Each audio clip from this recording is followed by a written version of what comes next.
that we thought we were a shoo-in for and we didn't get. And some of the auditions that we thought we blew, they call us back like the next day or before you even get home, you get that call and you're like, wow, it's so exciting. I'm very passionate about it. And like I said, it wasn't my passion, but once I got passionate about it, taste of it. Yes, it's like that bug bit me and I am smitten now.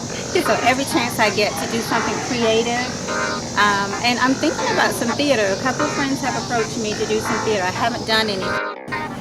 So you have any advice for any aspiring, not just actresses and models, but also to get in the game a little later in life? You know, you hear a lot about the children getting in the game or the teens, but you know, for us, you know, mature, more mature, you know, a little more seasoned people. Yeah, I would say that don't count yourself out. Don't think that there's not a place for you, because when you watch TV more and more, there are the average housewives, the average blue-collar workers, average women, men, all genders, all races, all sizes.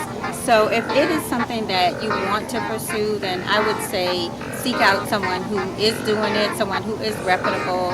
Try to get representation and try not to pay for that representation, because basically a casting agent should give you some leads as to where you can go, but you shouldn't have to pay anyone just to tell you where the auditions are. I mean, it's a business that can be a little bit shady, and it is very, well, you have to devote your time to it. It's not something that's for most people. Yeah, for most people. Some people do get that one big break and that's it. You know, this is my first movie and all of a sudden I got the speaking role. But 9 times out of 10 that doesn't happen. And to climb the ladder. Yeah, and even with those people that, you know, get the speaking role, you also have to be prepared too. Right. Because say that you get offered that speaking role and you flop at it, then that's your one only chance. And then you may not get another one like that again. So you also got to make sure that you're prepared for whenever you do get that opportunity. You have to have a really strong will, and you have to be able to take rejection, because it is a lot of rejection. Oh yes. And they may not exactly have, like I've also heard too, like when you hear the no, you're like, why? They be like, I just can't put my finger on it, but you're just not right for this role. Yeah. You know, or you may not even hear back. I mean, it's not something that they're not going to call you and tell you didn't get the role. You may go up for a TV role, and the next thing you know, the show's already on, and you're like, oh, I remember auditioning for that. Like, they never called me. Right. No one's going to call you and say, sweetie, we didn't call you. You know, it's just hand. Right. No, there's not going to be, you didn't get the role because Joe got it or anything like that. You just won't get it. So when you go for your audition, you don't sit around and wait for the call. You go to the next one. You go to the next one. You go ahead. Mark your calendar and just keep something on the books. I mean, you have to seek work. Sometimes people are not going to be your best representative, so you have to speak for yourself. You have to be willing to put in the legwork to do it. And it's worth doing. I can tell you that. It is worth doing. It's not even really about the money. Of course, we all want to get paid.